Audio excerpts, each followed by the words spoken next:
In section 4.4, Modeling Nearly Exponential Data, you will learn how to make a mathematical model for data that is almost, but not quite, exponential.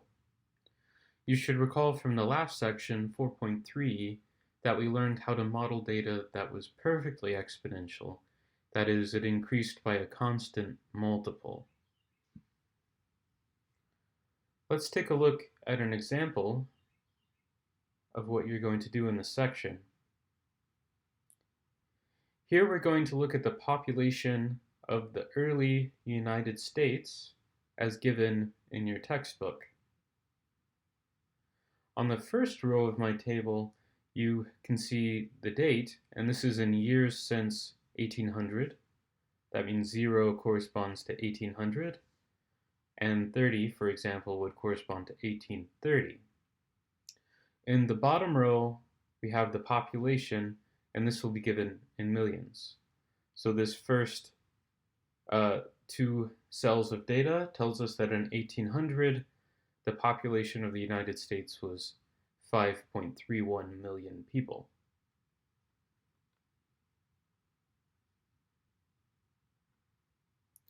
So, is this data linear? What we have to do to see if it's linear is to see if it changes by a constant amount for each increase. So we can calculate that. For the change in date, I've written that on the top row, and the change in population is going in the second row of this new table. So let's calculate the change from 1800 to 1810. You would subtract these two numbers and see that the difference, the change in population, is 1.93 million. And then you would continue. For the change from 10 to 20, you would subtract 9.64 minus 7.24 and get 2.4, and then just continue that process. So subtract these two numbers to get 3.23, subtract those two numbers to get 4.2, subtract these two to get 6.12, and then subtract the last two numbers to get 8.25. So now that we've collected this data, we can see what the changes in population are, and we can see that it's not constant, and actually for each decade, this change is increasing. So that means the data is not linear. Is the data exponential? This is the sort of thing that we did in the last section. To see if the data is exponential, we have to look at the ratio of two data points. So we would look at the ratio 7.24 divided by 5.31 and fill that into a chart. And if this is exponential, that means our ratios are going to be the same each time. So let's compute those ratios.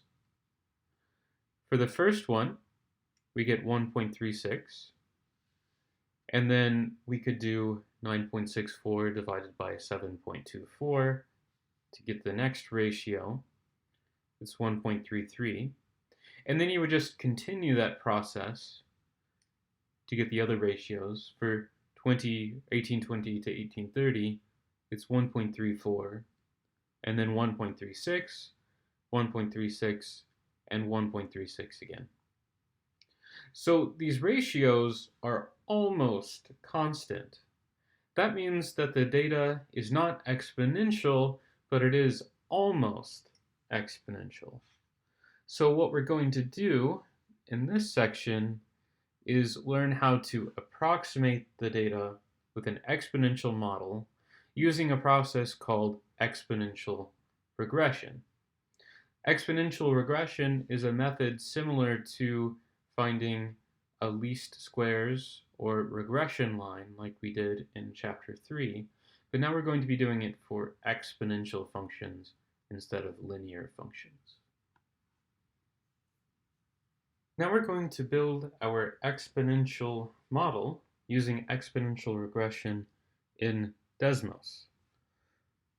I've already entered the data from our table here in Desmos by creating a table and putting the year since 1800 in the first column, and then the population of the United States in millions in the second column.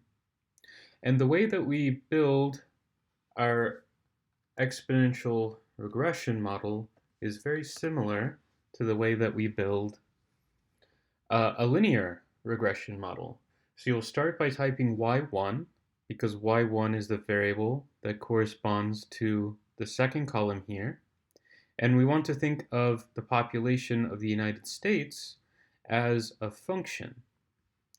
But instead of an equal sign, we'll use the tilde on the upper left side of your keyboard. And now we'll type out an exponential expression.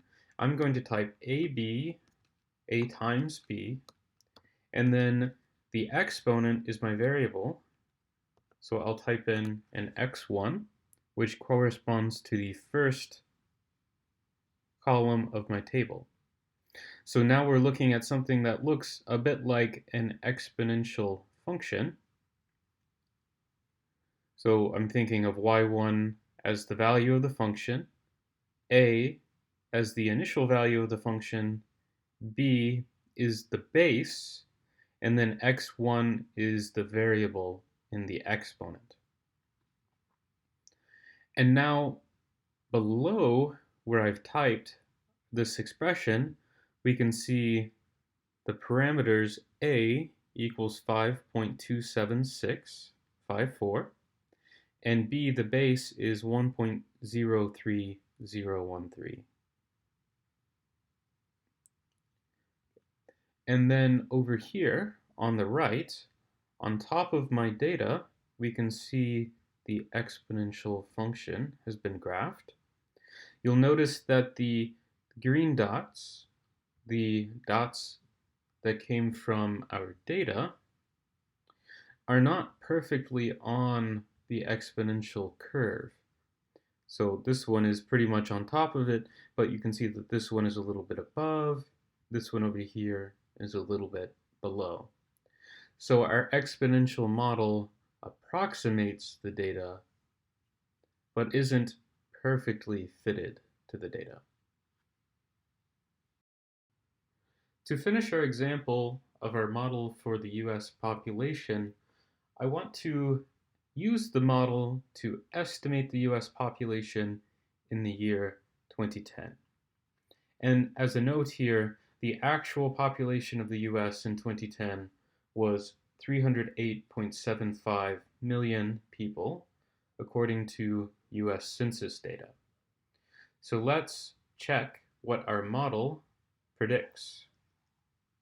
Going back to our calculator on Desmos, we want to make a prediction for the population in 2010 using this exponential model that we built just a second ago.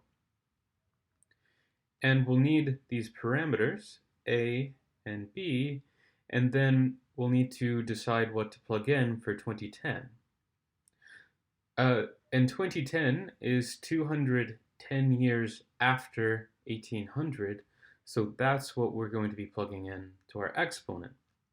So type out A, and we can round to maybe 3 decimal places, so 5.277, and then times the base, and again round to maybe 3 decimal places, 1.030, and then put in the exponent to 10 for 210 years after 1800. So here's the answer, and well, it's a bit ridiculous. Our model predicted that there's going to be 2,619.41 million people in the US in 2010. So that's well over 2 billion, and that's not accurate at all. The problem is that the number 210 is too far away from the numbers that we built, that we used to build our exponential model. So 210 is 150 past where we stopped here. It's a good idea when you're using these types of models to not go very far past your data. So you could go to maybe 70, that would be 1870 or 1880, or you could go back a little bit in time, but don't try to extrapolate too far into the future like we just did.